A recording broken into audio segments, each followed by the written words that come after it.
and the sign said, "You've got to have a membership card to get inside." So said the five-man electrical band in their 1970s hit single, Signs.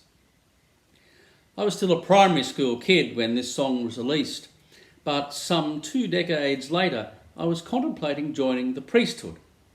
I realised that having left school when I was 15, I needed somehow or other to gain university entrance. And back in those days, that meant doing an open foundation course at Newcastle University.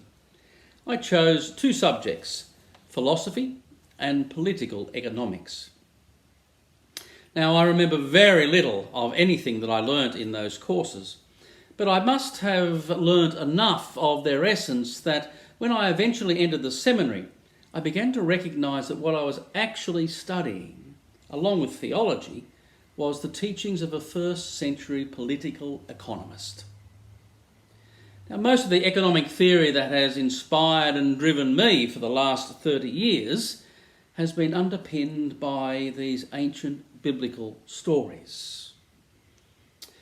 These accounts, of course, are mostly about householders, literally in Greek, oikodespotes, which is the word we get our word economist from. It means ruler of the house. Jesus' stories chronicle narratives revolving around debt and payment, farmers who can't pay their rent, and stewards who mismanage the landowner's money. These lessons, of course, are all economic, political and philosophical in nature, and are told to challenge the status quo and champion societal frameworks built around equality, humanity and compassion. These early altruistic, economic and political philosophies eventually began to be known in the early church, among the early Christians, as the Way, and have been lived out by small groups throughout the centuries, but have never actually been taken seriously enough to be lived out in reality by the general populace. Perhaps until now. We would do well to engage in the essence of these stories and the teachings of this first century Jewish political economist. Now more than ever, I recognise that Jesus knew what many of us are just beginning to know now. Lots of stuff is clearly wrong. Jesus' gospel reveals the injustices of his day. Likewise, the song Signs vividly paints a picture of society where lots of stuff has gone wrong. The 1970s was a time of sweeping social upheaval across political, social and environmental platforms as people fought for their human rights.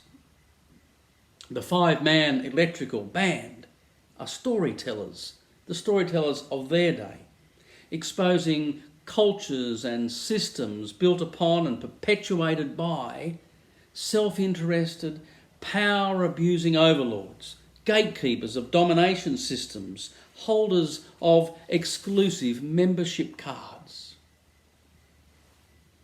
If Jesus wept, and perhaps if Jesus wept in the 1970s, he would be beyond despair by now, because we have done nothing but continue to exponentially move in all the wrong directions. How sad and tragic we have not shifted the meta-narrative in over 2,000 years. Jump forward to 2020, and a virus is bringing us to our collective knees. Although I would argue it is not just COVID-19, and suggest a whole lot of viruses have converged to cripple us. Consequently, people are seeing through the carefully constructed spin from those in power. If our focus on the current enemy at our gates narrows to simply a microscopic virus, we will miss many of the truths of contemporary life. Because for much of the journey of humanity, the enemy at the gates has and does include tribalism, racism, bigotry, greed, theft, just to name a few. The enemy at the gate is buttressed by an exclusionary system, fiercely guarded by those embedded within powerful domination systems. Domination systems that protect such repugnant agendas as, so you don't look like me, and that's a problem. You don't conform to my belief system, that's a problem. You expect food and shelter as a human right, that's a problem. You expect me to share the resources of the planet with you, that's a problem. You expect me to care for Mother Earth, that's a problem. You expect me to allow you into my tent. That's a problem. That's a problem because you are not a card-carrying member of my domination system.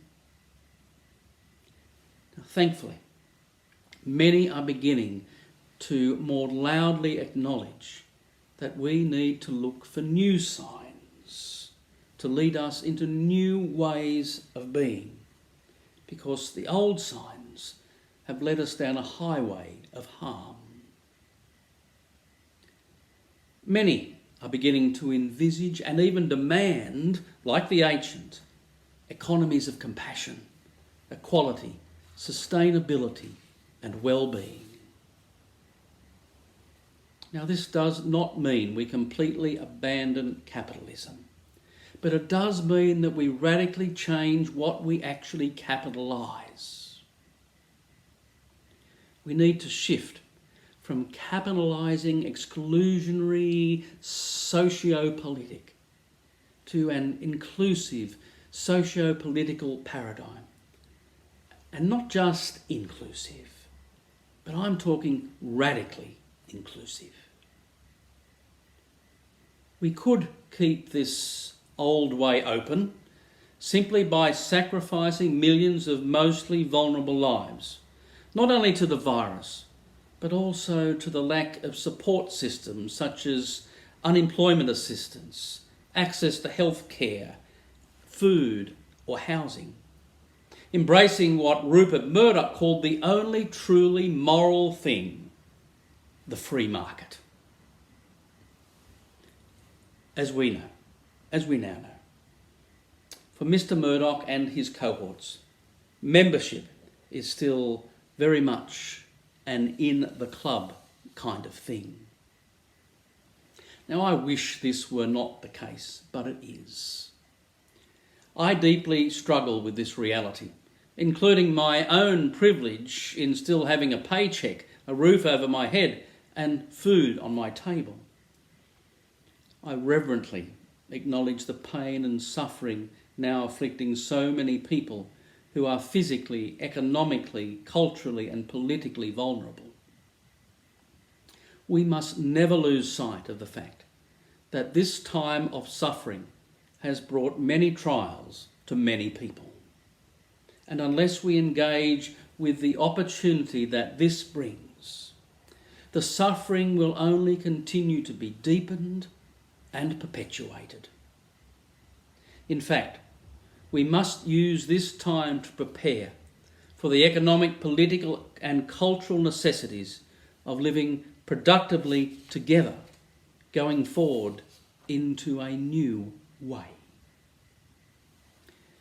In a book entitled Paradise Built in Hell, Rebecca Solnit argues disasters are opportunities as well as oppressions.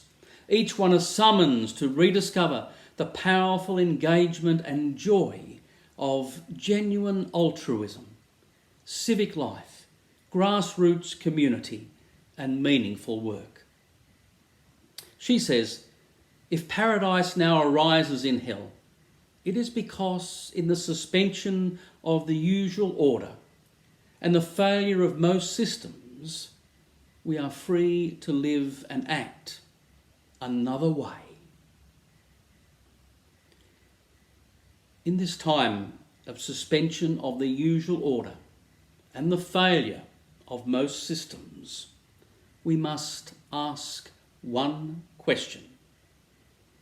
Are we up for creating a world where everyone deserves and is given full rights of membership by the sheer fact that we are all human? The old signs are catastrophically wrong and will only continue to lead us into dark, dead ends. We need new signs to illuminate our path to new ways of journeying together as humanity.